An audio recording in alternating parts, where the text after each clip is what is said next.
Tous nos travaux et déplacements sur le terrain, conduits jusqu'à aujourd'hui, l'ont bien souligné.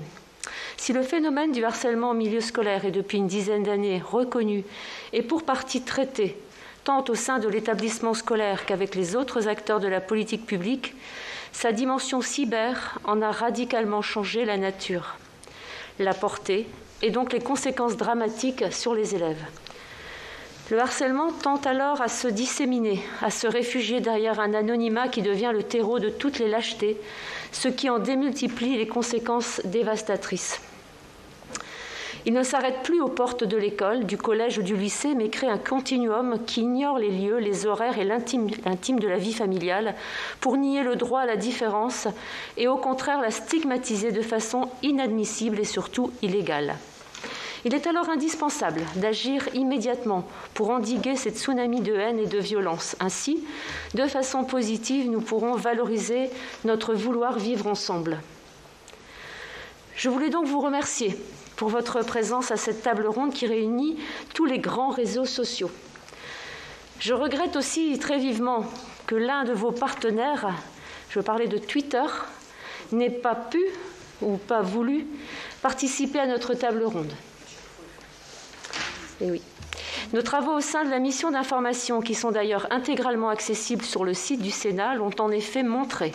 Si le harcèlement débute toujours dans un établissement scolaire, on parle ainsi plus précisément de harcèlement en milieu scolaire, sa prise en compte et sa résolution ne peuvent se faire dans le seul cadre de l'établissement d'enseignement. La réussite de la lutte contre ce phénomène, a fortiori quand il prend une dimension cyber, passe par la mobilisation d'un réseau efficace qui vient épauler, soutenir les victimes ainsi que leurs parents. Face à cette violence en meute, des initiatives ont pu être prises par vous-même ou en partenariat avec des associations engagées dans cette lutte. Il y a 15 jours, la directrice générale de l'association e-Enfance nous en donnait des exemples parlants et éclairants. Elle nous indiquait toutefois que l'apparition de nouveaux réseaux, notamment les messageries dites privées, rendait la tâche plus complexe, surtout quand les adultes, les parents, montraient le mauvais exemple dans leur propre pratique des réseaux ou refusaient de s'impliquer dans leur rôle d'éducation de leurs propres enfants. Je vous remercie donc pour votre venue ainsi que pour la contribution que vous allez apporter à nos travaux, dont l'objectif est d'aboutir à la mi-septembre à des conclusions opérationnelles en s'appuyant sur l'ensemble des parties concernées. Sans anticiper sur nos conclusions, nous pensons d'ores et déjà indispensable que les outils déjà existants en matière de lutte contre le cyberharcèlement scolaire soient mieux connus. Nous estimons que tous les acteurs, c'est-à-dire vous, les réseaux sociaux, mais aussi la communauté éducative, les parents, les témoins du harcèlement, aux comportements souvent passifs, soient bien conscients du phénomène et des risques légaux encourus à y participer. Notre mission a donc souhaité, dans un but de pédagogie et de contribution à cette salutaire prise de conscience, que notre table ronde soit captée aujourd'hui et diffusée. Afin d'avoir un échange dynamique, il me semble plus intéressant, en accord avec notre rapporteur, de procéder à des questions-réponses plutôt que de procéder par des déclarations liminaires. Je poserai la première question avant de laisser la parole à ma collègue rapporteure, puis à l'ensemble de nos collègues qui s'inscriraient pour les prises de parole. En matière de cyberharcèlement, il y a deux axes d'intervention. La prévention pour empêcher qu'une personne soit cyberharcelée et l'intervention a posteriori pour limiter et mettre fin à un cyberharcèlement. À partir de quel moment y a-t-il pour vous cyberharcèlement ? Dans la mesure où vous êtes 5 à intervenir, je vous remercie de limiter votre réponse à 3 minutes environ. Puis je passerai la parole à Colette Mélot, notre rapporteure, pour qu'elle puisse vous poser un certain nombre de questions également, toujours dans cette logique dynamique de questions courtes et réponses courtes, mais néanmoins complètes.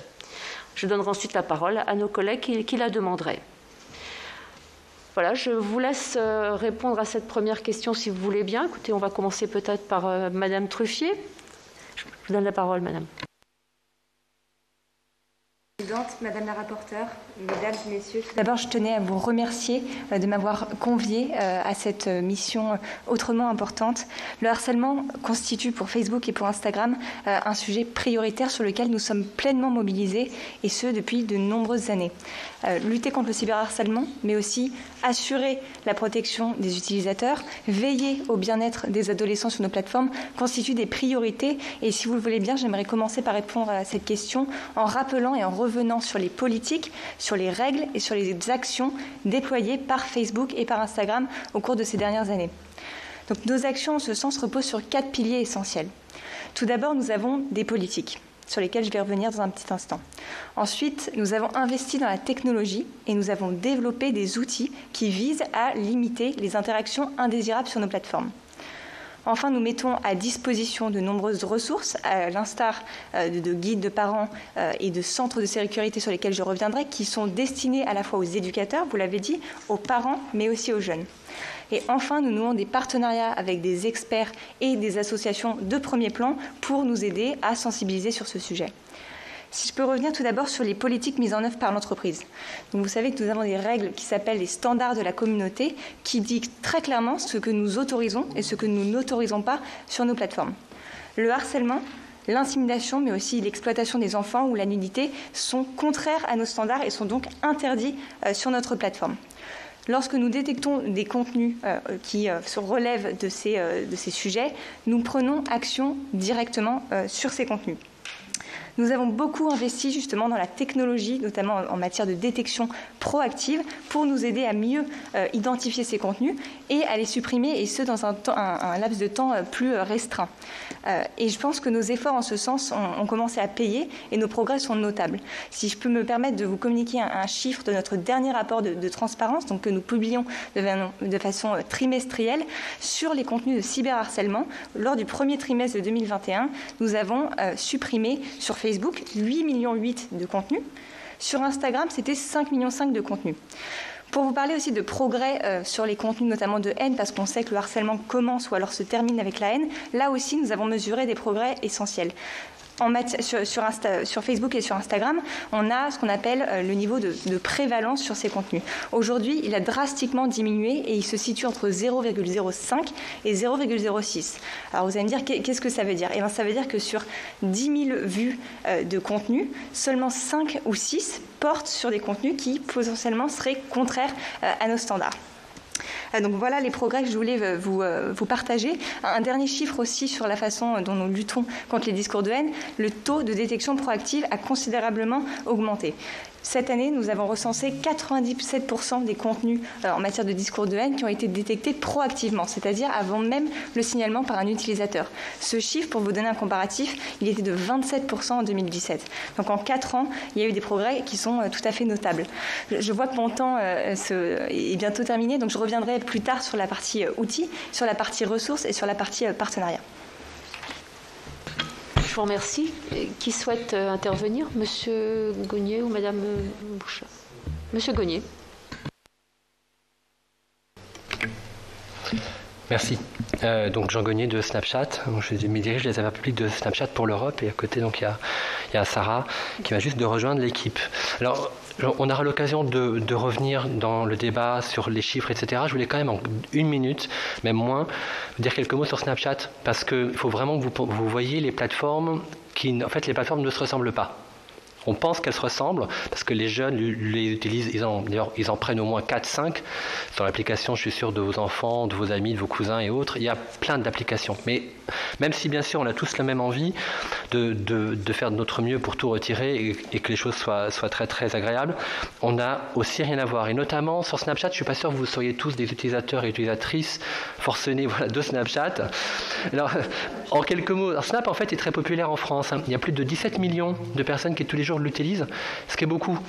Et surtout beaucoup de femmes, d'ailleurs plus que d'hommes, pour pas mal de raisons, parce que Snap, en fait, dès le début, Snap est très récent, Snap a été créé il y a 10 ans. Et quand Snap a été créé il y a 10 ans par Evan Spiegel, il a voulu créer Snap comme étant un antidote, bon, le mot est très à la mode en ce moment, aux réseaux sociaux. Donc si je vous dis que Snap n'est pas un réseau social, ça ne voudra rien dire. Si en revanche je vous dis que l'idée de Snap, c'était de faire en fait un environnement de confiance. Et là, aujourd'hui, c'est donc vraiment, on doit parler, c'est le cyberharcèlement, c'est comment est-ce qu'un jeune peut s'épanouir sans avoir une tension constante sur ses réseaux et sans être attaqué ou en danger sur un réseau. Donc Snap, l'idée, c'est vraiment de créer un environnement de confiance avec des messages qui s'effacent dès qu'ils ont été lus. Alors ça a des bons et des mauvais côtés, on en reparlera, avec des messages qui s'effacent dès qu'ils ont été lus, avec des messages qui ne sont pas viraux. La viralité, on pourra en reparler si vous voulez, pour moi c'est le maître mot de tous ces sujets-là, avec une absence de bulle de filtre, autre mot dont on pourra parler si vous le souhaitez. Je voulais donc vous montrer qu'il y a un environnement et que tout est affaire pour moi de modèle d'affaires. Ce que les Anglais appellent le business model. Je m'arrête là parce qu'il reste moins d'une minute, mais je voudrais vraiment avoir l'occasion, si vous me la donnez, de l'expliquer plus tard dans les débats.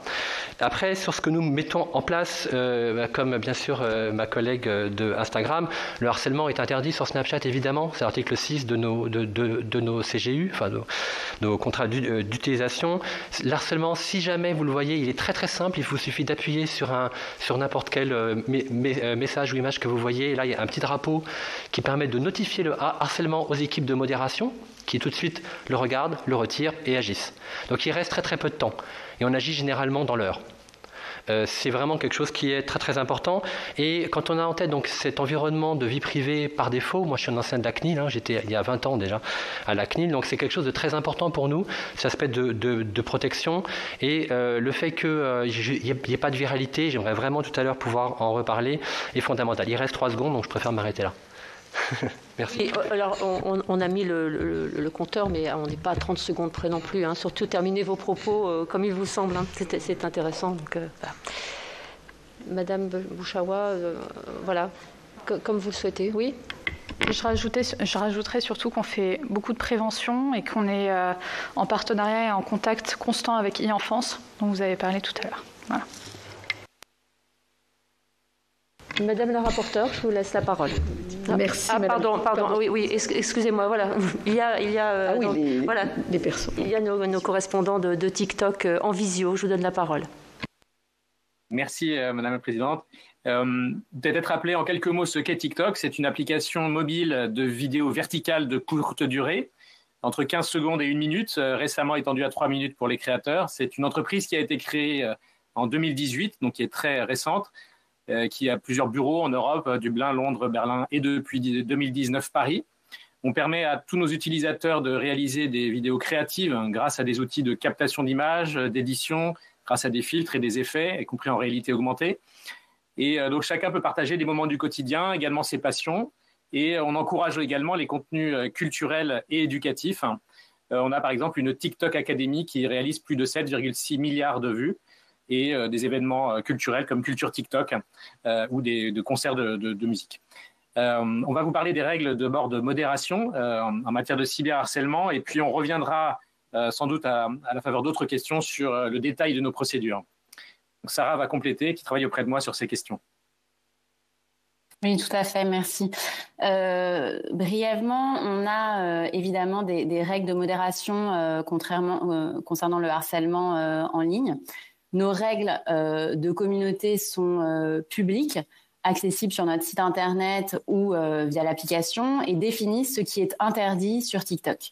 Et une partie est justement dédiée au harcèlement en ligne. On a une tolérance 0 vis-à-vis du harcèlement.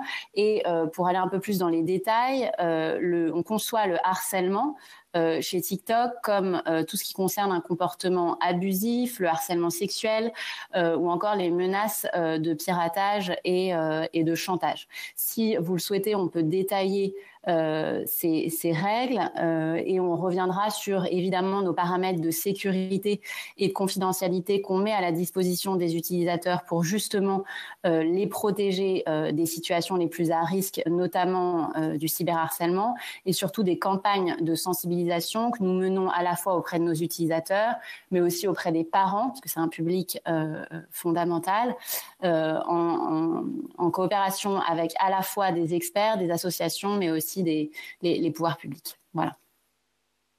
Et ce qu'on peut rappeler en conclusion, c'est que les valeurs que promeut la plateforme qui se trouvent dans nos conditions générales d'utilisation, c'est donc la créativité, c'est aussi la spontanéité et la bienveillance.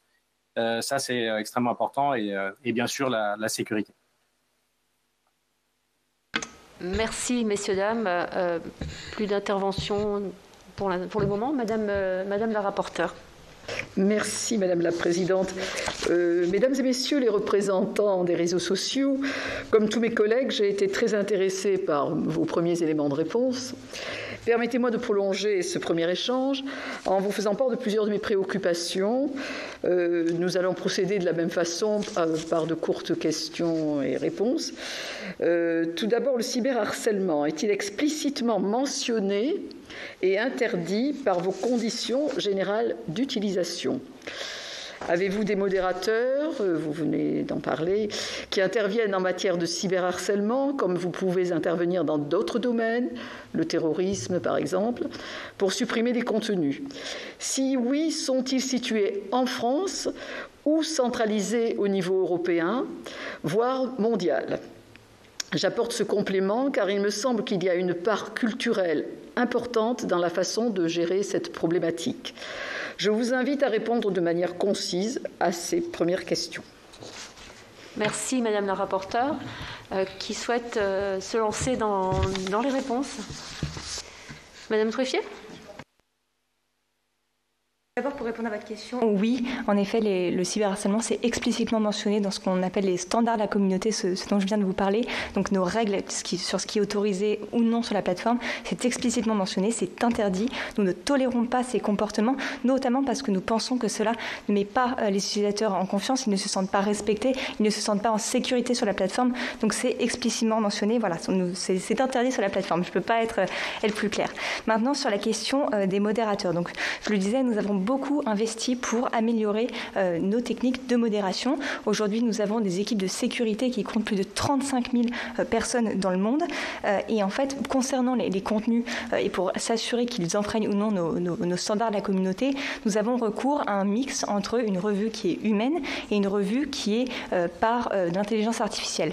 En matière de harcèlement, très concrètement, il y a deux cas de figure. C'est soit le contenu est très apparent que le contenu est un contenu de cyberharcèlement et dans ce cas, l'intelligence artificielle examinera et traitera ce contenu, soit comme beaucoup de contenus, et je pense que ça a fait l'objet de d'autres discussions, il y a des contenus gris où il faut plus de contexte, il faut une sensibilité un peu plus humaine, et c'est là où le contenu sera donc transféré à des équipes humaines qui reverront ce contenu et qui prendront une décision conforme à nos standards de la communauté. Voilà, je voulais vraiment insister là-dessus parce que vous le mentionnez, d'autres sujets que nous traitons comme le terrorisme et d'autres sujets très inquiétants, nous les traitons de cette façon, avec un mélange entre l'intelligence artificielle et la revue humaine. Merci. Est-ce que... Merci. Donc oui, pareil, mais de toute façon je pense que pas une plateforme vous dira, enfin on va tous vous dire, et heureusement je l'espère, qu'il y a une tolérance zéro pour le cyberharcèlement dans nos plateformes, donc je vous le dis également, c'est le cas pour nous. Donc, je vous disais, il y a donc des choix dès qu'on appuie sur ce petit drapeau, où il y a marqué haine en ligne, enfin il y a plein de choix, et notamment harcèlement, cyberharcèlement, donc là dès qu'on en a connaissance, on le retire, on l'examine, on le retire, c'est de la modération humaine pour la plupart du temps, ça peut être aussi un algorithme, donc c'est à peu près la même idée. Ce qui est... je réponds aussi à une de vos questions sur où est-ce que sont ces modérateurs, donc ils sont en Europe. C'est vraiment l'aspect culturel, on le sait. En plus, notamment sur d'autres sujets comme la haine en ligne, etc., est très prégnant, très très important. Donc ça, c'est vraiment très très important pour nous. Et les équipes fonctionnent 24 heures sur 24, 7 jours. Enfin, il n'y a aucune, bien sûr, pause, et c'est normal pour être vigilant. Au-delà, on a tous noté avec le Covid, avec l'enfermement des jeunes, l'utilisation plus fréquente de nos réseaux, et donc aussi un mal-être d'être enfermé. Enfin, tout le monde a subi cette période de façon bizarre, mais notamment les jeunes, avec un mal-être qui est bien sûr plus prégnant. Et donc on a mis en place plein d'outils pour les aider, pour les informer. Donc pas seulement en France, dans toute l'Europe, avec des outils où dès qu'ils ne se sentent pas bien, dès qu'ils ont des envies de suicide, de n'importe quoi, on a donc une sorte de hotline qui est là, qui leur répond, et notamment e-enfance et un de nos partenaires sur cet aspect-là, mais également d'autres entreprises en Europe, parce qu'une nouvelle fois, on essaie d'avoir un prisme global. Et donc ça, c'est un point très important, qu'on soit là pour les accompagner. On a aussi fait un guide pour les parents, parce qu'il n'y a pas que les enfants, on en reparlera peut-être tout à l'heure, les parents ont un rôle clé, surtout que les parents sont souvent perdus. Moi j'ai 3 enfants, je vous avoue que même moi, je suis parfois perdu, et ça va extrêmement vite, donc il faut que les parents sachent quoi faire. Sachent comment agir, et d'ailleurs le gouvernement nous a tous invités à participer à cette réflexion, donc c'est vraiment quelque chose qui doit être vu dans sa globalité, et pas seulement effectivement l'enfant dans sa chambre qui doit appuyer sur un bouton ou pas. Voilà. Merci. Madame Bouchaoua. J'appuierai les propos. Je ne sais pas. Ah, ça fonctionne. J'appuierai les propos de Jean en indiquant que voilà, c'est vraiment explicite dans nos conditions générales d'utilisation, c'est l'article 6. Et je rajouterai surtout qu'une des valeurs de Snapchat, c'est vraiment la créativité et la gentillesse. Et du coup, on est vraiment intraitable avec le cyberharcèlement. De ce fait, nos modérateurs agissent en moins de 2 heures sur tout ce qui est question de cyberharcèlement après signalement. Voilà. D'accord. Monsieur Garando, Madame Kémis. Oui, merci beaucoup. Alors, on va détailler un petit peu plus nos règles d'utilisation, mais effectivement, tout ce qui est harcèlement en ligne et intimidation est strictement interdit et de manière explicite dans nos conditions générales d'utilisation. Ce comportement abusif recouvre à la fois tout ce qui concerne les menaces, des propos désobligeants qui visent à se moquer, à humilier, à embarrasser, à intimider ou à blesser une personne. Donc tout contenu qui insulte ou dénigre autrui sur la base d'attributs tels que l'apparence, tout contenu qui encourage le harcèlement coordonné, tout contenu qui discrédite les victimes de drames violents, tout propos qui souhaite la mort, la maladie grave ou tout préjudice grave à une personne ou à une personnalité publique d'ailleurs, tout ce qui concerne le harcèlement sexuel, les menaces de piratage, de chantage, tout contenu aussi qui menace de révéler des données ou des renseignements permettant l'identification d'une personne, y compris l'adresse du domicile, l'adresse électronique, le numéro de téléphone, etc. Et donc, toutes ces règles sont énoncées dans nos conditions et elles sont évidemment ensuite utilisées dans le processus de modération. Donc, c'est important de vous expliquer comment fonctionne ce dispositif de modération. Il y a d'abord une modération technologique, technique, par algorithme. Par exemple, nous avons des listes d'insultes en français et donc nous bloquons tous les contenus qui se réfèrent à ces insultes et nous bloquons aussi évidemment tous les outils qui permettent avec ces mots-clés de faire une recherche sur la plateforme. Et ensuite, très important évidemment, une modération humaine qui est effectuée par des modérateurs humains, donc des personnes qui évidemment comprennent et parlent le français. On encourage également nos utilisateurs à signaler les contenus qu'ils jugent inappropriés. Donc on a un bouton de signalement qui est intégré à l'application et qui permet de détailler aussi la raison qui fonde ce signalement. Donc plusieurs types de contenus peuvent être signalés, à la fois des vidéos, à la fois des hashtags, à la fois des commentaires, des messages ou même un profil d'utilisateur. Ces contenus signalés par les utilisateurs sont revus par des modérateurs humains qui, encore une fois, comprennent et parlent le français. Et alors c'est intéressant de donner quelques statistiques également. Donc dans notre rapport de transparence, et vous savez sans doute que nous publions tous les 6 mois un rapport de transparence. Le dernier publié concernant le 2e semestre 2020 fait état de 89 millions de vidéos qui ont été supprimées dans le monde entier, on parle vraiment du monde entier, parce qu'elles enfreignaient les règles communautaires ou les conditions de service. Et parmi cette masse de vidéos, 6,6% ont été retirées parce qu'elles étaient contraires à nos règles en matière de harcèlement.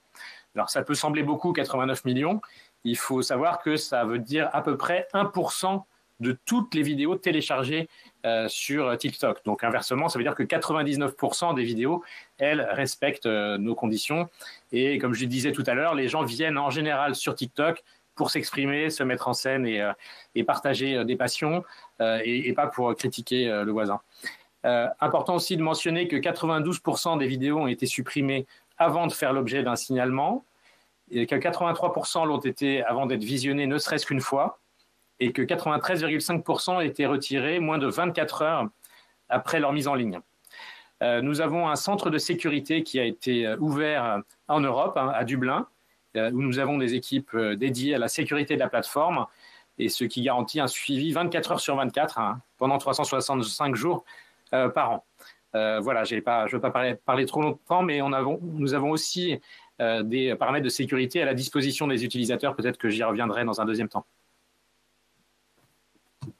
Merci. Juste pour revenir sur cette question de vigilance, à vous écouter, voilà, vous nous dites ce qui existe. Sur le papier, tout est parfait en fait. Mais le problème existe. Il existe toujours.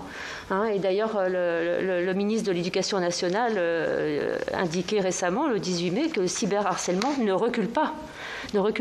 Donc malgré toutes les précautions que vous prenez, les décisions, et les filtres, le cyberharcèlement existe. Voilà. Donc pourquoi ? Comment l'expliquez-vous ? Est-ce que les mesures que vous prenez sont suffisantes? Est-ce qu'elles sont bien connues? Est-ce que vous me parliez tout à l'heure d'outils? Est-ce qu'ils sont bien identifiés? Est-ce que les enfants, les élèves y ont accès facilement? Est-ce que les parents aussi peuvent y avoir accès facilement? Voilà, avant de passer la parole aussi à mes collègues, je voulais revenir sur cette vigilance et cette question. Oui, deuxième question. Oui. Je vous remercie donc pour ces premières précisions. Et après, d'accord. Voici ma deuxième question. Comment intervenez-vous sur des boucles privées de conversation et des messages privés? Avez-vous la possibilité de supprimer là aussi des contenus, voire de fermer de telles boucles?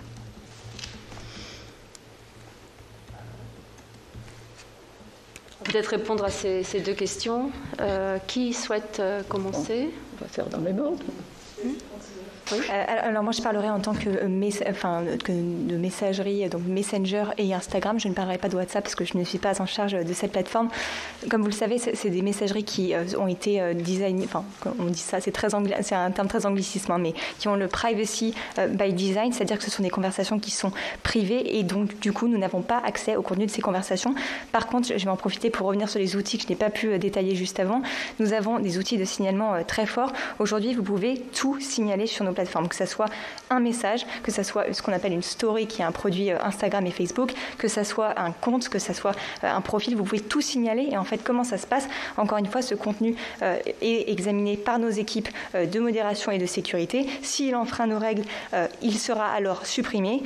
Donc voilà, ça, je veux juste rappeler ça. Sur le signalement aussi, j'aimerais préciser que nous collaborons beaucoup avec les autorités publiques. Nous avons mis en place un portail, un espace qui est dédié pour que les autorités comme la plateforme Pharos, comme les services de gendarmerie, comme les commissariats de police, nous signalent directement les contenus via ce portail-là. C'est un canal de communication direct. Et comment ça se passe? Quand ils nous signalent un contenu, ils reçoivent alors un mail accusant de la bonne réception de cette demande. Et dans les heures qui suivent, je ne veux pas m'avancer sur une heure précise, mais c'est vraiment un processus qui est très rapide, notamment quand ça concerne des mineurs. Au bout de quelques heures seulement, ils reçoivent un mail qui va expliciter la décision qui aura été prise par rapport à ce contenu. Donc voilà, nous avons beaucoup d'outils de signalement. Je précise aussi, parce que mes confrères l'ont évoqué, nous travaillons énormément avec des associations, notamment e-Enfance, qui fait partie, si vous voulez, d'un programme que nous avons qui, pareil, a vocation à créer un canal direct entre nos équipes de modération et l'association pour qu'ils puissent eux aussi nous signaler du contenu et être notifiés de ce que deviendra le contenu, et ce dans un temps record. Merci. Monsieur Gognier ou Madame Bouchard. Merci.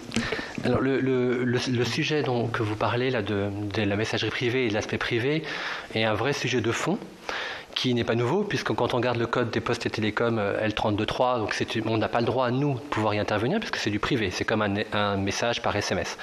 Après, effectivement, on sait tous que c'est un endroit où aussi les gens, comme c'est privé, peuvent faire des choses qui peuvent être illicites, etc. Donc c'est un vrai problème de fond, là on ne trouvera pas de solution, et qui d'ailleurs juridiquement doit être regardé, puisque le secret des correspondances c'est quand même quelque chose qui est fondamental. Une fois que j'ai dit ça, on a également, nous aussi, alors après je crois qu'on fait tous la même chose, mais un outil de signalement, même dans la partie privée. Dès que vous êtes au courant de quelque chose, vous le faites un reporting, pardon pour le terme anglais, mais vous le faites savoir à Snapchat. On travaille aussi avec les autorités, etc. Donc il y a tout un process qui est mis en place. Je crois que moi ce que j'apprécie beaucoup dans ce que l'on fait, c'est parce que la nature de notre modèle d'affaires est ainsi, c'est qu'en fait ces groupes privés sont très très très privés. C'est-à-dire qu'on interdit des groupes de plus de 30 personnes, 31 personnes, d'ailleurs une classe. Globalement, une classe, un groupe d'élèves. On peut l'accroître un tout petit peu, mais c'est extrêmement privé. Donc, si un message de harcèlement se diffuse dans ce groupe-là, il sera, même si c'est très grave, assez limité. Car le problème, je vous en parlais tout à l'heure en première partie, pour moi, une nouvelle fois, c'est la viralité, qui est l'un des gros dangers qu'on peut penser comme effectivement un danger dans le domaine du numérique. C'est la masse, c'est l'effet de masse. 30 personnes, c'est pas bien, mais c'est un effet de masse qui est assez limité, qui est assez contrôlable.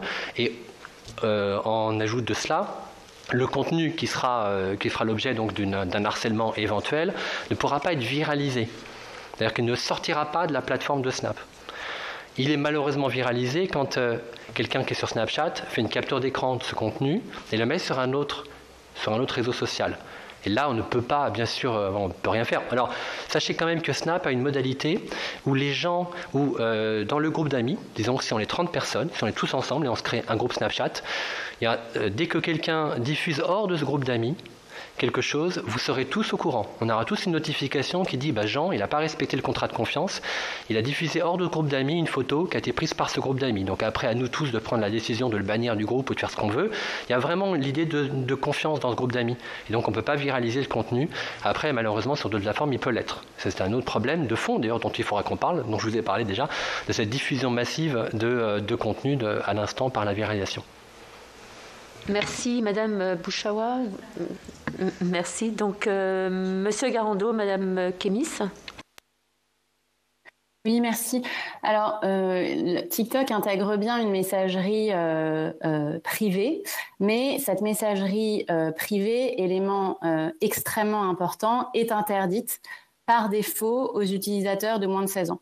Puisque chez TikTok, nous développons justement des paramètres permettant spécifiquement et avant tout de protéger les plus jeunes utilisateurs. Donc ça, c'est la première chose. Quand vous avez moins de 16 ans, vous n'avez pas de messagerie privée au sein de votre application TikTok. Ensuite, pour pouvoir utiliser cette messagerie privée, il faut d'abord activer ce paramètre. Donc il faut qu'il y ait un acte positif. Et ensuite, pour pouvoir échanger avec un autre utilisateur, il faut être connecté à cet autre utilisateur. C'est-à-dire que vous ne pouvez pas envoyer un message à un inconnu avec lequel vous n'êtes pas connecté sur l'application. Et enfin, élément extrêmement important concernant le harcèlement en ligne, parce qu'on sait que le harcèlement en ligne a lieu via les commentaires notamment, mais aussi via la messagerie. Donc c'est extrêmement important de sécuriser cet espace d'échange. Il est impossible sur TikTok, via la messagerie privée, d'envoyer des pièces jointes,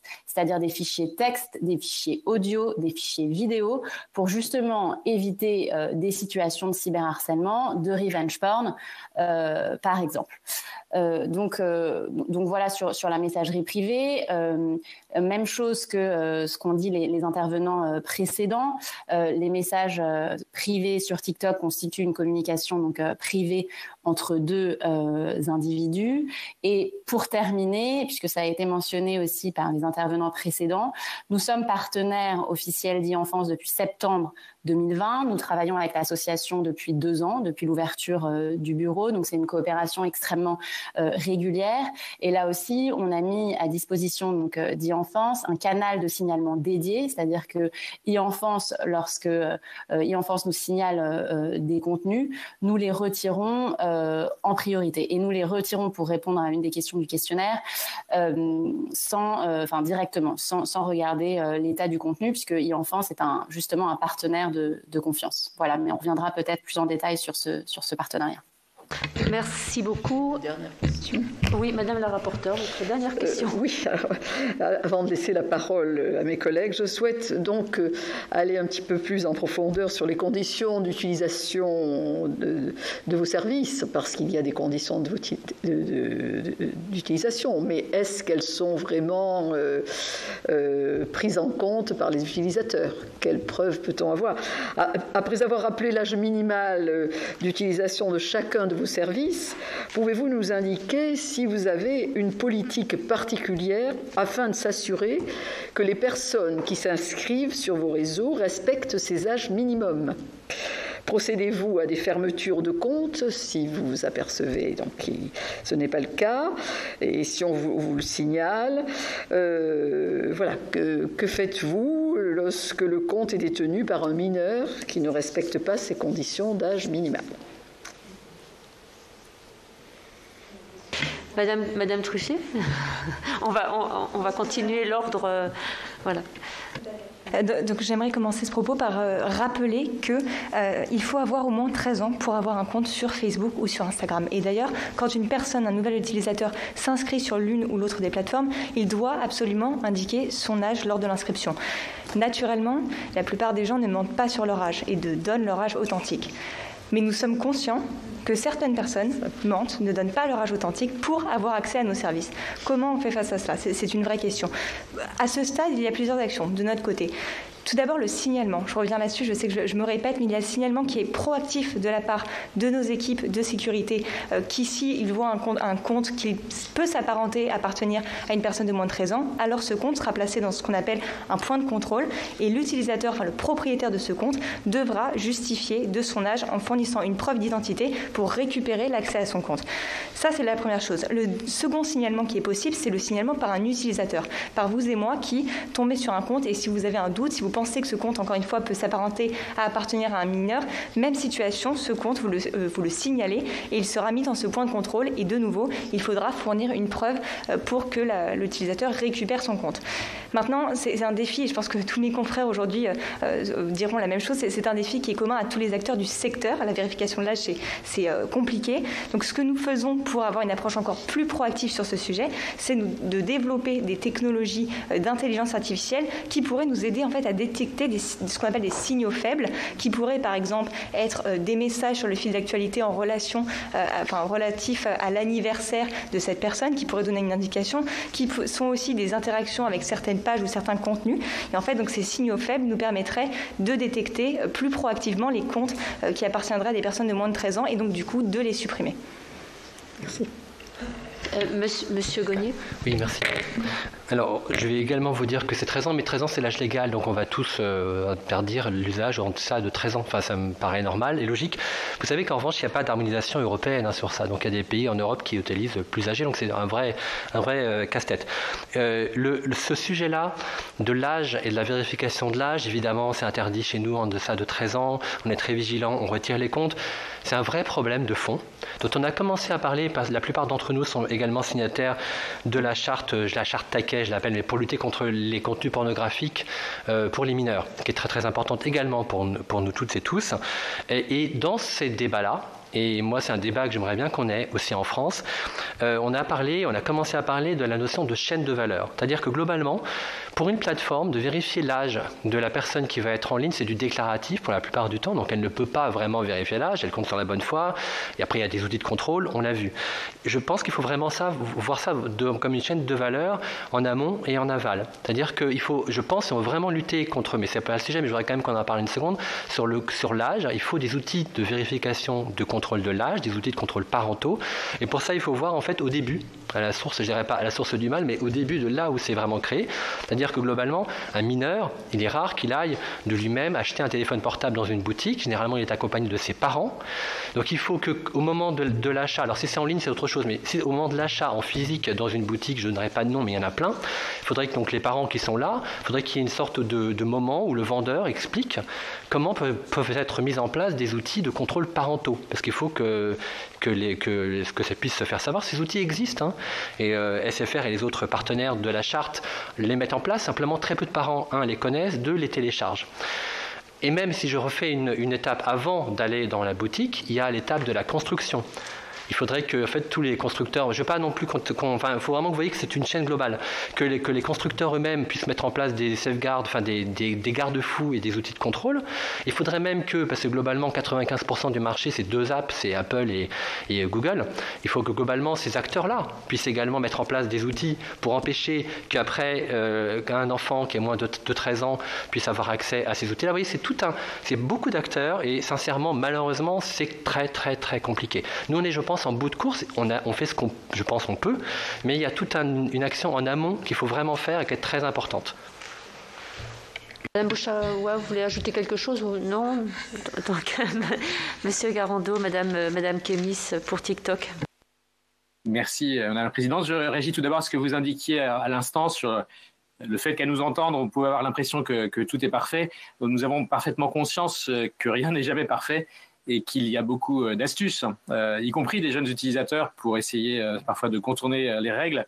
Donc c'est plutôt un jeu du chat et la souris, c'est plutôt une amélioration constante des procédures, des outils techniques et de notre organisation qui est mise en œuvre pour être toujours plus efficace. Voilà, donc on a bien conscience que c'est toujours un combat à conduire. Donc ça concerne aussi effectivement le fait de ne pouvoir accueillir sur TikTok que les utilisateurs qui ont plus de 13 ans. Et de ce point de vue-là, il y a eu des améliorations qui ont été faites et qui continuent à être faites quasiment quotidiennement. Tous les utilisateurs doivent renseigner leur date de naissance. S'ils ont moins de 13 ans, ils sont évidemment bloqués. S'ils rentrent 13 ans, s'ils sont bloqués, s'ils vont rentrer un nouvel âge qui est évidemment supérieur pour pouvoir déjouer l'application, ils seront bloqués aussi. Et tout au long ensuite du processus de vie du compte, il y a la possibilité pour un modérateur, lors d'une modération, de signaler un profil qui est manifestement trop jeune. Et dans ce cas-là, le compte sera supprimé. Un utilisateur peut aussi signaler le compte au motif qu'un autre utilisateur a moins de 13 ans. Et donc, on essaye évidemment de trouver le bon équilibre entre la sécurité des utilisateurs, et notamment les plus jeunes, et puis aussi l'autonomie des utilisateurs. Et donc, c'est ce qui explique aussi qu'on ne peut pas être trop intrusif dans les procédés de vérification de l'âge. Mais en tout cas, on développe sans cesse des paramètres permettant de dissuader les plus jeunes d'arriver sur l'application, et ensuite également de protéger nos jeunes utilisateurs de manière plus générale contre le cyberharcèlement. Donc, on l'a expliqué tout à l'heure avec Sarah sur le fait que les moins de 16 ans, les plus de 13 ans et moins de 16 ans, ont des fonctionnalités bridées et notamment n'ont pas accès, par exemple, à la messagerie. Ensuite, s'agissant de la sensibilisation effectivement non seulement des enfants mais aussi des parents. On vous a indiqué le travail que l'on fait avec e-enfance.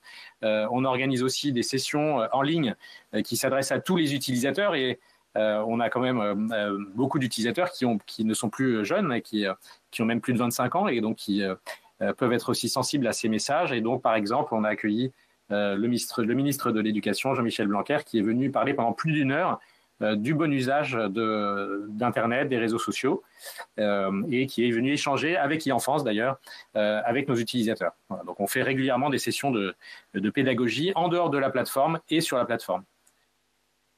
Sarah, si je peux juste ajouter un point, excusez-moi. Comme on l'a mentionné, bien évidemment, on a des mesures de modération. On a mis à disposition des paramètres de sécurité et de confidentialité à la disposition des utilisateurs. Mais on considère que tout ceci n'est efficace que si les utilisateurs sont au courant, connaissent l'existence de ces paramètres, première chose. Et deuxième élément, comprennent les enjeux derrière l'existence de ces paramètres. Parce que s'ils ne connaissent pas l'existence de ces paramètres et s'ils ne connaissent pas les enjeux derrière, des enjeux de vie privée, de confidentialité, d'image, ça ne sert pas à grand-chose et c'est pour ça qu'on mène très régulièrement, en partenariat avec des experts, des associations, la plupart du temps, donc e-enfance, sur la question de la protection de l'enfance, des opérations de sensibilisation via l'application, en partenariat avec ces associations et notamment via le plus souvent des questionnaires en ligne ou des formats extrêmement ludiques, participatifs, afin d'engager justement les utilisateurs et qui correspondent au code de l'application. Et ce sont des campagnes qui marchent extrêmement bien. On en a fait à l'occasion de la Journée nationale de lutte contre le harcèlement à l'école. On mobilise aussi des influenceurs, puisque la meilleure manière, effectivement, de parler aux jeunes, c'est de s'adresser à eux via les personnes qu'ils suivent, et même parfois qu'ils idolent. Donc, les influenceurs, et on mobilise aussi les pouvoirs publics, comme l'a dit Éric Garando. On l'a fait avec Jean-Michel Blanquer et on espère bien le faire à nouveau avec d'autres acteurs publics. Voilà, mais j'espère qu'on aura l'occasion de revenir sur cette question de la sensibilisation qui est clé, sensibilisation des utilisateurs, mais aussi des parents, comme ça a été dit. Merci. Merci pour vos réponses. Certains collègues se sont inscrits. Madame Eustache-Brignot. Merci Madame la Présidente, merci Madame le rapporteur. Moi, je voulais poser des questions un peu plus de fond, et loin de moi de l'idée de critiquer les réseaux sociaux. Nous sommes au XXIe siècle, c'est un outil que nous-mêmes adultes nous utilisons, donc voilà, on les utilise plus ou moins. Moi, j'ai quelques problèmes de fond. Vous nous dites les uns et les autres, c'est interdit aux moins de 13 ans, c'est interdit aux moins de 16 ans, mais comment vous le vérifiez concrètement ? Enfin, il n'y a rien qui vous permet de savoir que, à mon avis, celui ou celle qui s'inscrit sur les réseaux, sur votre réseau à moins de 13 ans, moins de 16 ans, parce qu'il y a un problème de fond. Alors moi, je connais plus Facebook, je suis désolée, madame, je vais peut-être plus vous embêter, parce que je ne suis évidemment pas sur WhatsApp et TikTok, donc voilà, je connais moins... Voilà. Mais sincèrement, sur ces réseaux... on ne sait pas à qui on a affaire. Puisqu'à partir du moment où vous acceptez des faux comptes avec des pseudos, c'est insoluble le problème du harcèlement, mais insoluble. Moi, je suis menacée régulièrement par Momo du 9-3. Honnêtement, moi, ça ne m'atteint pas parce que je suis adulte et je sais le gérer. Mais le problème, il est là. C'est qu'il y a des comptes qui sont créés spécialement pour harceler, spécialement pour insulter.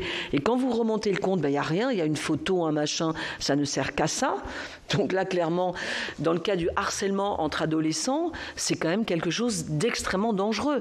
Donc, à partir du moment où on accepte sur ces réseaux de faire ce qu'on veut avec des pseudos parce qu'on ne vous retrouve pas, parce que dès lors que vous avez un pseudo, on ne vous retrouve pas, c'est la difficulté. C'est la grande difficulté majeure. Vous pourrez avoir tout ce que vous voulez, et vraiment, j'entends votre volonté de participer à cette lutte. Le harcèlement, vous savez, moi j'ai enseigné dans le lycée où la gamine a été retrouvée dans la Seine. Donc je sais de quoi elle parle en termes de harcèlement. Je peux vous assurer que l'équipe éducative, elle s'en est toujours pas remise. Bon, ce qui s'est passé à Argenteuil. Donc le problème, il est là, c'est que ce harcèlement, ces menaces entre les jeunes, parce qu'ils ne maîtrisent pas toujours que celui qui est harcelé et victime peut aller jusqu'à se suicider ou peut être menacé jusqu'à la mort. Et à partir du moment, tant que les réseaux accepteront que des pseudos, des trucs, vous ne pouvez pas remonter ça. Et vous n'avez pas la garantie de l'identité. Le problème, c'est ça. C'est que vous n'avez aucun critère qui vous permet d'avoir la réelle identité de celui qui s'inscrit chez vous. Voilà ce qui me semble. Et c'est un vrai sujet. Et quand on est adulte, on peut le gérer. Quand on n'est pas adulte, on ne peut pas le gérer. Et on n'a pas toujours les outils pour aller dire à ses parents, à ses copains, qu'on est harcelé. Ça, c'est un vrai sujet.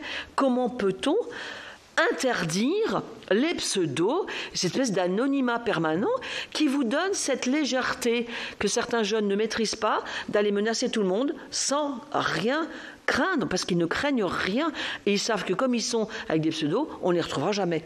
Ça, c'est un vrai sujet. Il me semble, et vraiment, je ne remets pas en cause tout ce que vous essayez de faire pour lutter contre ça, parce que c'est quelque chose qu'on a tous en commun, mais à mon avis, c'est la clé des choses. Oui. Donc, je pense qu'on va faire question par question parce qu'elles sont assez conséquentes. Donc, voilà, Madame Ruffier, allez-y. Du coup, c'est bon, d'accord, super. Pour vous répondre, alors tout à fait, c'est un problème, c'est un très gros problème. Mais juste pour vous dire ce qu'on fait là-dessus, c'est que dans nos règles, il est très clair qu'il faut avoir un profil, ce qu'on dit, authentique pour avoir un compte sur Facebook et Instagram. C'est-à-dire qu'il faut avoir un nom, un prénom, et le contrôle se fait au moment, en effet, du signalement. Si votre compte a été signalé, alors, c'est ce que j'expliquais tout à l'heure, on vous demandera de justifier votre identité avec des papiers, et là, du coup, il n'y a pas d'anonymat. S'il y a signalement. Alors, s'il y a signalement, et en même temps, comme je le disais, c'est ce que j'expliquais tout à l'heure, si nos équipes de modération repèrent en effet ce compte. Monsieur Gognier, vous voulez ajouter quelque chose ? Oui, rapidement, ce que vous dites, et la notion de l'anonymat sur l'Internet est un autre grand sujet. On pourra parler avec plaisir. C'est pour ça que tout à l'heure, je vous disais, le modèle d'affaires, c'est la base. C'est-à-dire si dès le day one, comme ils disent aux États-Unis, dès le premier jour, l'application a été créée de façon bienveillante ou vertueuse, ça change tout. C'est pour ça que Snap, c'est quelque chose où moi, je suis assez à l'aise, parce que c'est très difficile d'avoir de nouveaux amis sur Snap. Et moi j'ai beaucoup de mal, et c'est parce qu'en fait on ne peut pas comme ça s'agréger de nouveaux amis, c'est des groupes limités. Alors il suffit qu'il y ait une personne qui soit nulle sur les 31, je suis d'accord, mais c'est quand même très très limité. Et j'en reviens vraiment à cette notion de viralité qui fait que cette personne peut ou pas agresser quelqu'un, c'est un vrai sujet évidemment de fond. Et la notion d'identité réelle, elle est beaucoup plus prégnante évidemment dans certaines plateformes que d'autres.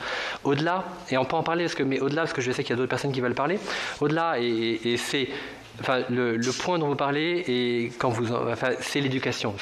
C'est clairement, moi j'ai plein d'idées à vous proposer ou des choses, mais tout le monde en parle de l'éducation. C'est la tarte à la crème des plateformes. Il faut vraiment le mettre en place parce que le code général de l'éducation il a été en fait extrêmement peu modifié. Moi je pense qu'il faut mettre comme au Royaume-Uni de façon obligatoire dès le collège des cours d'enseignement aux contenus illicites en ligne. parce que ces jeunes-là n'ont aucune idée de ce qu'ils font. Je ne parle même pas du procès actuel, dont je ne donnerai pas le nom, mais en fait, c'est des gens d'une banalité terrible, qui ne savent pas du tout l'impact de leurs paroles, parce qu'ils se pensent, comme vous l'avez dit, parce que c'est anonyme, protégés. Non mais c'est un vrai... Non mais au-delà de lever l'anonymat, je pense que l'étape numéro 1, c'est d'abord d'éduquer et de porter de façon obligatoire dans les cours, partout, dans tous les collèges. Et au Royaume-Uni, c'est ce qu'ils font. C'est adossé au cours d'éducation sexuelle au Royaume-Uni pour les collégiens. Nous, on a ça. Moi, j'ai des collégiens. Et ça pourrait être obligatoire. Moi, je donne régulièrement des interventions dans des collèges ou dans des lycées, mais c'est au petit bonheur la chance et c'est pas bien organisé. Donc déjà, c'est la base, parce qu'en plus, les parents sont dépassés. Donc les parents sont même pas là pour aider quand un problème se passe. Au-delà, moi, j'aimerais bien aussi qu'on puisse en reparler. Il y a typiquement, vous savez, l'ancien brevet informatique Internet, qui est maintenant le certificat PIX. Le certificat PIX, il faudrait aussi, pareil, le systématiser, le rendre presque obligatoire. Et au-delà, le dernier point, parce que je sais que vous devez y aller, mais la chose très importante, d'accord, c'est de former les formateurs, c'est-à-dire de former les profs qui n'ont aucune idée aussi, parce que, d'accord, l'aspect vie privée est très important, mais le harcèlement, le cyberharcèlement, il peut aussi se passer à l'école, et un prof n'a aucune idée de comment ça se passe, de comment gérer ça. Donc, ça, c'est vraiment la base. Il faut développer une sorte d'éthique du numérique, une sorte de code de bonne conduite du numérique, et pareil, je pourrais partager, si vous voulez, des tas d'idées. Et on est heureux, nous, plateforme, d'être associés à vous, parce que c'est quelque chose qu'on doit faire en commun. On sait ce qui se passe, on les connaît, nos jeunes. Et voilà, l'enseignement, je pense que ça va être presque obligatoire. Il faut arrêter de proposer ça de façon facultative. Il faut réformer ça et il faut que les gouvernements s'en occupent. Merci. Madame Bouchawa, vous ajoutez quelque chose? Merci. Si je peux me permettre, donc je rejoins Jean et il faut savoir que Snap a été une des seules plateformes qui a vraiment soutenu la création d'un permis Internet au collège. C'était présent dans la loi visant à lutter contre les contenus haineux sur Internet et c'était aussi présent, je crois, sur le projet de loi visant à respecter les principes républicains. Donc, pour instaurer cela, notamment sur la formation des enseignants et autres points, on est tous d'accord pour dire que l'anonymat sur Internet n'existe pas. Quand on s'inscrit sur Snapchat, on demande obligatoirement un numéro de téléphone et une adresse mail. Donc, on a la traçabilité de l'utilisateur. Aussi, quand on reçoit une réquisition judiciaire, on transmet directement, on est en coopération avec Pharos et avec les autres autorités judiciaires en France. Donc là, on vous soutient à 200% sur la pédagogie et sur la transmission. Voilà. Monsieur Garando, Madame Kémis. Oui, merci Madame la Présidente. Je vais rebondir justement sur ce qui a été dit en matière d'éducation, car en fait, TikTok se présente comme une plateforme créative et éducative. Ça, c'est vraiment important. Les fonctions de réseau social existent évidemment. On les a développées ensemble, mais elles sont bridées. Certaines sont bridées, notamment pour les jeunes utilisateurs. Donc, ce qu'on met vraiment en avant, ce sont les contenus, à la fois des contenus créatifs, artistiques, mais aussi des contenus qui visent à informer, à sensibiliser, à éduquer. Et on a d'ailleurs des utilisateurs qui sont spécialisés dans, on va dire, le savoir-être, puisque effectivement, on voit bien que c'est important de pouvoir donner des codes aussi de comportements satisfaisants sur les réseaux. Et donc, on pourrait même citer des exemples de personnes qui se spécialisent dans les conseils donnés aux internautes, y compris pour se présenter à un entretien d'embauche, donc en dehors même des réseaux sociaux. Et donc ça, c'est important, c'est des contenus qu'on met vraiment en avant. Par ailleurs, on vérifie, comme ça a été dit d'ailleurs par d'autres intervenants, au moment où les gens s'inscrivent, ils donnent aussi leur adresse mail ou leur numéro de téléphone. Et donc, on a quand même des données qui permettent de remonter aux utilisateurs en cas de besoin et en cas de réquisition.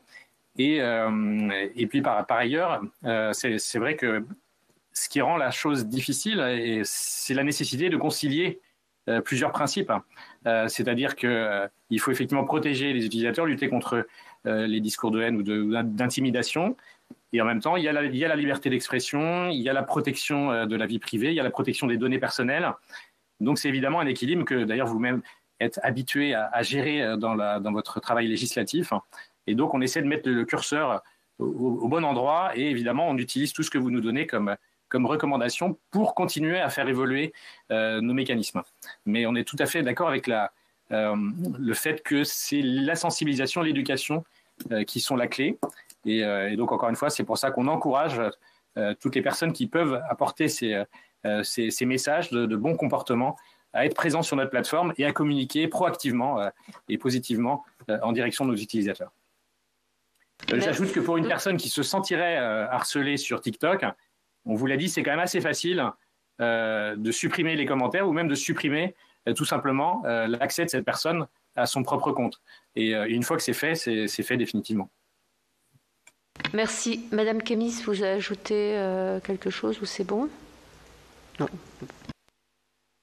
Que j'aimerais ajouter, c'est qu'on a développé un contrôle parental en février 2020 qui permet justement aux parents d'être associés à l'expérience en ligne de son enfant, parce que comme ça a été mentionné, le parent est souvent dépassé aussi par les nouveaux outils, et on fait régulièrement la promotion de ce contrôle parental, à la fois auprès de nos utilisateurs qui sont jeunes et beaucoup moins jeunes aussi. On a bien évidemment des parents, et aussi via des associations comme e-enfance. On avait développé il y a quelques mois un guide à destination des parents, et qui est distribué dès qu'e-enfance le peut auprès des parents lors de leurs interventions. Voilà, donc c'est aussi un élément extrêmement important à garder en tête en termes d'éducation, de sensibilisation.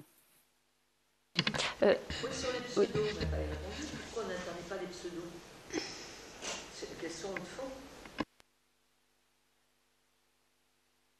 Pourquoi on interdit?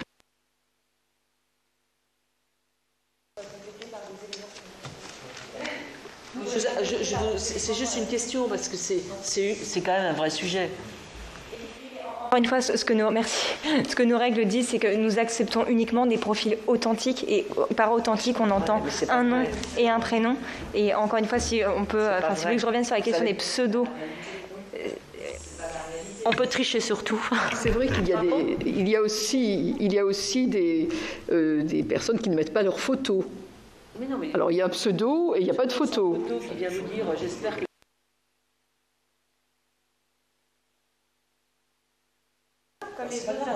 Je supprime, je m'en fiche, mais c'est une réalité, ils font ce qu'ils veulent. Mais je vous agresse pas à titre... C'est que je me dis que c'est un outil, effectivement, que les jeunes peuvent utiliser pour ce harcèlement et cette haine. Le pseudo sans photo qui passe son temps à vous harceler et à vous menacer, ça veut dire qu'il fait ce qu'il veut, sincèrement. Vraiment. Oui, quelques secondes avant de donner la parole à madame. Et je ne parle plus. Non, mais il n'y a aucun problème. Non, il faut que j'aille après un hémicycle. C'est très riche, ces échanges, en fait.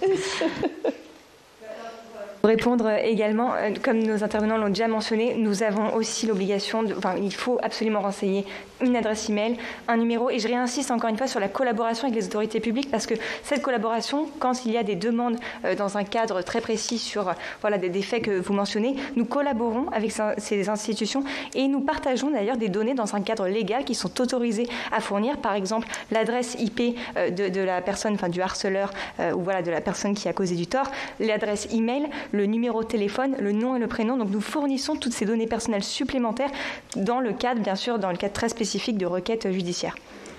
Mais avant... Madame Jacques. Bonjour et je vous remercie de toutes ces informations. Je rejoins un peu ma collègue, et pour avoir travaillé dans le monde de l'éducation en qualité de directrice d'école, je peux vous garantir que des enfants de 8-9 ans ont des profils Facebook qui ont été mis en ligne par les parents. Et les parents, ils ont menti sur la date de naissance des gamins. Donc, j'ai régulièrement des gamins qui me demandent à être amis. Évidemment, je les connais, c'est dans un bon enfant. Mais lorsque je leur demande, mais comment vous avez fait, ils m'ont dit, mais c'est maman qui l'a fait pour moi. Donc, moi, je pense que, et ça résoudrait peut-être les faux profils, ce serait de demander systématiquement, lorsqu'on crée la copie de la pièce d'identité, à joindre. Comme ça éviterait énormément de problèmes. Et, j'ai été personnellement accusée dans la presse parce qu'il y a une personne, un homonyme, qui a créé un compte en mon nom, mon prénom, et qui est allé insulter des élus de Saint-Martin, l'île voisine. Et bon, ça a fait tout un tollé dans la presse locale où le président de Saint-Martin m'a interpellé en me disant « Mais qu'est-ce qui se passe? Pourquoi tu as fait ça ?» Je tombais des nues parce qu'il m'a fallu après prouver que je n'étais pas l'auteur de ces posts. Parce qu'il y a des gens qui utilisent votre profil, qui prennent votre photo et qui l'utilisent à bon escient. Quand vous êtes en plus un personnage, on va dire, public, vous recevez des demandes d'amis. J'ai reçu une demande d'amis de la préfète à l'époque de Saint-Martin, pareil. Évidemment, sa photo, son identité, tout. Et comme je l'ai contactée, elle m'a dit, mais non, c'était un faux profil qui avait été réalisé. Donc je pense que lorsque quelqu'un à l'intention, parce que moi j'ai 4 adresses mail différentes de par les fonctions privées, publiques et autres, on a plein d'adresses mail, donc on pourrait créer 3-4 profils différents. Ce qu'il faudrait faire, c'est que lorsqu'une personne postule sur quelque compte que ce soit, qu'on rende obligatoire l'identité de la personne. Comme ça, au moins, on est sûr, on est certain, et ça évite bien des problèmes. J'ai regardé une émission dernièrement, des femmes qui se font carrément plumer par des personnes en Afrique et autres qui leur demandent pour des histoires. Bon, il y a des drames qui se passent à cause des réseaux sociaux. Donc, moi, je pense qu'il faut vraiment cadrer tout ça.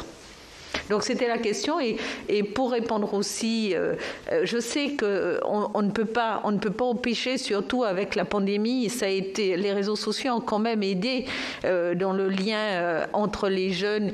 Pourquoi ne pas essayer de créer des groupes spécifiques à des classes d'âge pour éviter aussi les dérives avec des classes d'âge, et pareil, l'identité qui est proposée pour pouvoir s'inscrire sur ces groupes Snapchat et tout ce qui... Je vous avoue, moi, c'est mon fils de 15 ans qui me montre comment ça fonctionne. Donc, les parents, ils sont vite débordés, ils ne savent pas, ils ne maîtrisent pas, ils ne peuvent pas contrôler. Voilà, merci. Je vous donne la parole, Madame Truffier, pour répondre à cette question. Sur ce que vous venez de dire sur l'usurpation de votre identité, c'est pas normal, vous avez raison de le dire, ce n'est absolument pas normal. Si vous n'avez pas signalé ce contenu ou si vous l'avez fait et que vous n'avez pas eu un retour, moi je veux bien prendre ce point avec vous à la suite de cette audition parce que ce n'est pas normal et vous avez raison de réagir comme ça.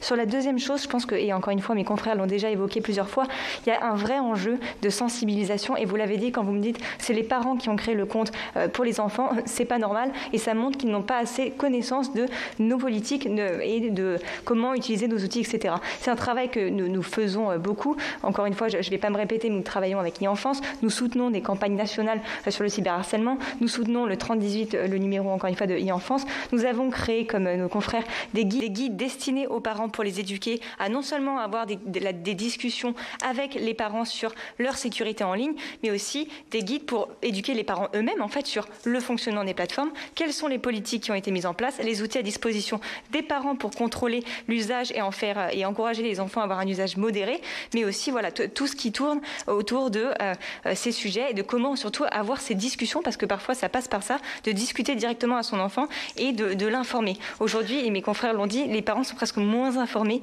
que les enfants. Donc c'est quelque chose sur lequel nous devons travailler. J'insiste sur un aspect parce qu'on a l'impression que c'est un sujet qui est né avec les réseaux sociaux, mais le harcèlement a toujours eu lieu. Il avait lieu dans les salles de classe, dans les clubs de foot, dans les anniversaires, dans les sorties. C'est un phénomène qui n'est pas nouveau. Alors ce qui a changé, et vous avez raison de le dire, c'est qu'avec la technologie, et technologie au sens large, les appels, les textos, Internet dans sa globalité, les réseaux sociaux, oui aussi, eh bien ça a fait un prolongement, c'est-à-dire que le harcèlement, parfois, il ne s'arrête plus en rentrant de l'école, il se prolonge le soir. C'est vrai, mais c'est un phénomène de société. Et comment répondre à des phénomènes de société? C'est une responsabilité partagée, c'est celle des plateformes, et c'est ce que nous faisons tous ici autour de la table avec des politiques de modération, des outils, des campagnes de sensibilisation, mais c'est aussi le rôle des parents, c'est le rôle des écoles, c'est le rôle de l'État, c'est le rôle, voilà, c'est une responsabilité qui est vraiment partagée et j'insiste là-dessus, c'est que comme ça qu'on pourra lutter contre ce phénomène. Merci. Monsieur Gognier. Merci. Je vais redire ce qui me tient à cœur, mais quand vous parlez du contrôle de l'âge, je suis convaincu que la chaîne de valeur dont j'ai déjà parlé tout à l'heure doit être mise en place. et je sais que les pouvoirs publics le comprennent, mais c'est compliqué. Mais bon, après, c'est pas parce que c'est compliqué qu'il ne faut pas le faire. C'est très important. Il faut vraiment aussi, et bien ça vous le savez, qu'on n'amalgame pas toutes les plateformes, parce que chaque plateforme a un but précis, chaque plateforme a son propre modèle, et c'est très important aussi qu'il y ait cette différenciation. L'éducation, j'en ai parlé beaucoup, et vous le savez, on est tous convaincus, oui, c'est clé, et les parents sont totalement, sont très en retard, et ils sont complètement perdus. Et ça, c'est un vrai problème, d'où dont je vous parlais tout à l'heure, de cette obligation de les former. Après, sur Snap, on a mis en plus, parce que c'est amusant ce que vous avez dit sur le fait qu'on reste entre gens qu'on connaît. Sur Snap, on a mis en place une fonction, c'est Check Your Friends, pardon pour le mot anglais, où justement on regarde qu'on reste bien entre ses amis, et que si jamais on a un nouvel ami qui arrive, on puisse regarder avec d'autres amis si c'est vraiment quelqu'un qu'on connaît, qui est dans votre sphère, une nouvelle fois, d'influence, d'amis et de confiance. Voilà. Madame Bouchawa. Je rejoins mes collègues sur la question des parents et de l'éducation et de la pédagogie. Je vais me répéter encore une fois, mais je trouve ça très important de créer en fait vraiment un permis Internet. Je me rappelle quand j'étais plus jeune, on avait un permis piéton à l'école. On nous apprenait comment traverser la rue, comprendre les signes. Et quand on rentrait à la maison, on réexpliquait tout cela à nos parents. Et nos parents, en fait, réapprenaient avec nous le code de la route, par exemple. Donc voilà, cet aspect pédagogique est très important. Deuxièmement, sur la transmission des cartes d'identité, c'est une question assez sensible. Même au niveau européen, on est en train d'en parler. Déjà sensible, pourquoi ? Parce qu'il y a la question de la cybersécurité et la question de l'harmonisation. Est-ce qu'on va juste le faire en France ? Pourquoi pas le faire en Allemagne ou en Hongrie ? Voilà, donc c'est juste ce point-là. Et après, pardon.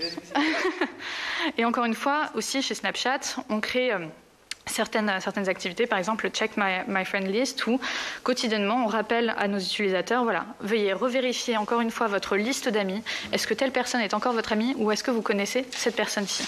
Voilà.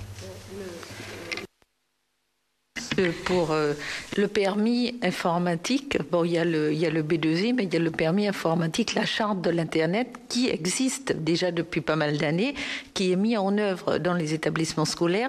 Et nous avons même la BPDJ qui venait discuter avec les élèves de CM1, CM2 pour leur expliquer les dangers de l'Internet et puis tout ce qui est le harcèlement. Enfin, il y a vraiment un travail qui est fait avec les élèves. Mais malheureusement, nous sommes dans un phénomène de groupe où celui qui sera le plus brigand, entre guillemets, sera celui qui sera mis en lumière et en exergue.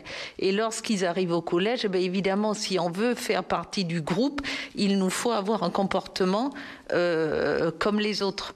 Et malheureusement, on arrive à ces déviances. Donc, même si nous mettons en place des choses à l'élémentaire, enfin dans le premier degré et même dans le collège, bon, vous avez des enfants, ils ne sont pas tous pareils. Vous avez des gamins qui ont assez de clairvoyance et qui discutent avec les parents de telle sorte qu'ils puissent pouvoir ne pas entrer et qu'ils dénoncent parfois. J'ai un petit jeune à Saint-Barthélemy qui est très mobilisé par le cyberharcèlement et qui a mis en place un projet dans son collège pour sensibiliser ses camarades. Donc c'est vraiment quelque chose de très intéressant à mettre en valeur, à promouvoir. Mais un élève sur combien d'autres ? Donc, c'est malheureusement. Pardon. Oui, monsieur Gognier. Je me permets juste de... Je vais prendre trop de temps. Non, je voulais juste te dire, alors, il y a un point que vous avez dit qui est très important, et c'est vrai que j'allais presque l'oublier. C'est ce que moi j'appelle les critères de vanité. Le fait qu'en fait, c'est la course à l'échalote en ligne, où les gens, parce qu'il y a des likes, il y a des commentaires, veulent être effectivement le plus beau, etc., avoir son quart d'heure de gloire à la Andy Warhol. Ça, c'est quelque chose de très important, lié à l'économie de l'attention, d'ailleurs dont en France travaille beaucoup. Et c'est pour ça que chez Snapchat, il n'y a pas de critères, il n'y a pas de commentaires. Il n'y a pas de... pour ça que, une nouvelle fois, mais c'est très important, je vous en ai parlé tout à l'heure, c'est au moment où on crée une plateforme, après c'est trop tard, après c'est que cosmétique, au moment où on crée une plateforme, il faut se dire qu'est-ce qu'on cherche dans cette plateforme.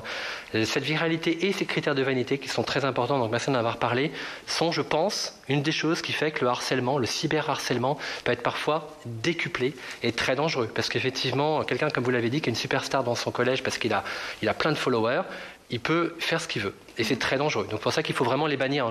C'est banni chez nous et je pense que c'est sain. L'autre point dont vous avez parlé, sur la photo, carte d'identité pour prouver l'âge, alors ça, c'est pareil, j'en reviens à mon fameux débat chaîne de valeur. On a beaucoup suivi, nous, ce qui s'est passé au Royaume-Uni, où ils ont voulu, avec le British Classification Board, ils ont voulu mettre en place une carte bancaire pour contrôler l'âge en ligne. Ça a été un échec total. Ils ont pensé à la carte d'identité, problème de vie privée, problème de je prends la carte d'identité de mes parents pendant qu'ils dorment, je sais pas, et je vais faire n'importe quoi. Donc c'est pour ça, et après, qu'est-ce qu'on peut faire? Il y a plein de solutions. Je reste convaincu que la bonne, c'est plutôt chaîne de valeur, parce que sinon on peut imaginer des tokens, vous savez, où il y a un certificat qu'on puisse télécharger pour pouvoir prouver vraiment son âge, mais c'est très très très lourdement gérable. Les plus simples auxquels on pense sont carte d'identité et carte bancaire. Les Anglais, en tout cas, ont montré que c'était un vrai échec. Et le gouvernement, vous vous souvenez, avait lancé une mission sur ça. Ils sont arrivés à la même conclusion. Merci. Madame Bouchawa, vous souhaitiez intervenir? Pour rebondir justement sur l'histoire du brevet informatique. Je crois que c'est en petite section, en école primaire que ça a lieu. Mais si je ne me trompe pas, les derniers chiffres font état de 700 000 élèves victimes de cyberharcèlement chaque année. La plupart de ces victimes-là sont au collège. C'est pour ça que je pense que voilà, c'est... Oui, harcèlement. C'est pour ça que j'estime que c'est très important, voilà, de créer une sorte de sensibilisation. Ça commence à l'élémentaire. Oui. Ça commence dès CM1, CM2. On a déjà des prémices et j'ai dû gérer dans mon établissement des problématiques de harcèlement qui avaient débuté.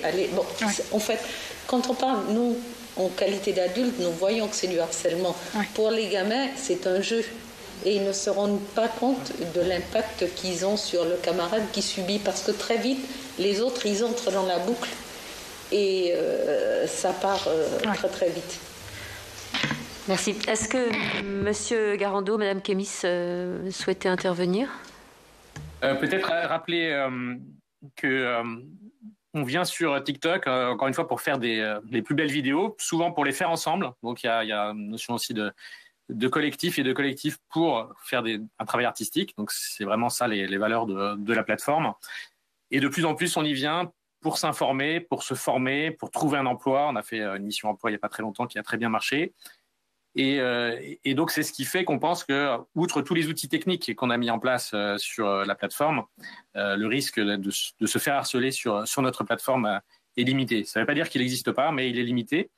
Et on peut citer le cas d'une créatrice qui a récemment indiqué que sur TikTok, justement, elle avait trouvé un espace sécurisé et qu'elle savait que si quelqu'un s'amusait à vouloir la harceler sur TikTok, il suffisait qu'elle appuie sur un bouton et hop, elle n'entendrait plus jamais parler, et qu'elle aimerait bien que ce soit la même chose dans la vie réelle. On a trouvé cet exemple assez touchant, assez émouvant. Si on met en avant des opérations culturelles sur notre plateforme, si on a emmené nos utilisateurs au musée de l'armée, au château de Versailles, dans les plus grands musées, si on les a accueillis récemment au Grand Palais éphémère, c'est aussi parce que la culture, c'est ce qui relie les gens, c'est ce qui leur permet de vivre ensemble, de partager des valeurs, de relativiser aussi les cultures les unes par rapport aux autres.